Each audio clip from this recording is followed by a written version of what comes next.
আপনাদের প্রাপ্য বোঝায় দেওয়ার জন্য যে পদক্ষেপগুলো নিতে হবে ধাপে ধাপে আমি নিব। মাত্র তো হাইলাম, শপথ হয়েছে আছে 10 দিন হয় নাই, সংসদের অধিবেশন শুরু হয় নাই, জামু আল্লাহ বাঁচাইলে আরো 5 বছর সময় আছে।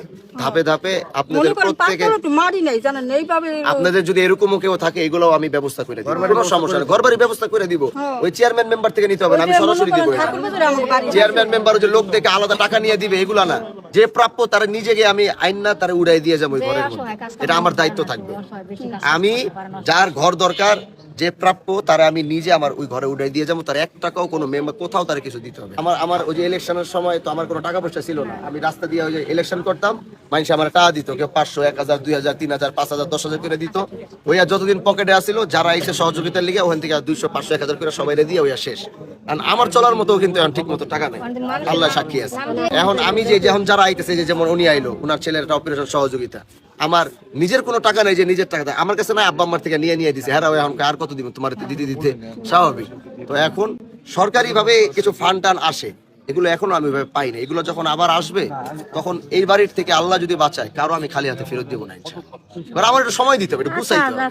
10 দিন হয়েছে, বুঝেন না, গুছাই উঠতে পারি না, 2-3 মাস সময় লাগবে। তারপরে মনে করেন, তারপরে ওইটা যে কার্ডগুলা, এগুলা গরিব মানুষের কার্ড, এটা আমার কার্ড। এটা যে প্রাপ্য, যে গরিব মানুষ যে প্রাপ্য, ওই কার্ডগুলা সেই পাবে। এই কারণে আমি আগের কার্ডগুলা বলছি যে ওই নামের উপরে যাবে না, আমি সব পরিবর্তন করতে চাই। এই কারণে পুরো টিম রেডি করে দিচ্ছি, ইউনিয়ন ভিত্তিক আলাদা কমিটি করে দিছি।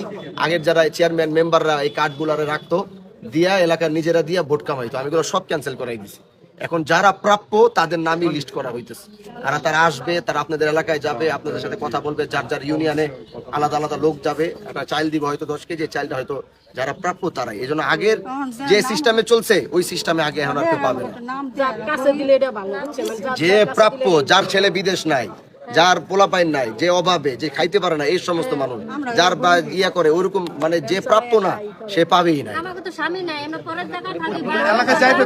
আপনাদের এলাকায় যাবে জিজ্ঞাসা করবে। এবার পুরো সেটআপ চেঞ্জ করে দিচ্ছে, তারা আপনাদের কাছে যাবে, তারা আপনাদের কাছে যাবে, যে প্রাপ্য তার কাছে খবর আসবে। আপনার স্বামী না থাকলে এটা ওখানে খবর যাবে। আপনাদের লিগেই তো আমি আইছি, আপনাদের সুখে দুঃখে তো আমার থাকতে হইব, দেখতে হইব, এই তো আমার কাজ। না রোজা রাখা, যে রোদের মধ্যে খাড়াই রয়েছে, 1000টা অভিযোগ শুনলাম সকাল থেকে, মনে করেন যাই ঝামেলা সারলাম রোজা রাইকা। আমার একটু সময় দিতে হবে, একটু গুছাইতে হবে। 10 দিন হয়েছে, বুঝেন না, গুছাই উঠতে পারি না, সময় লাগবে।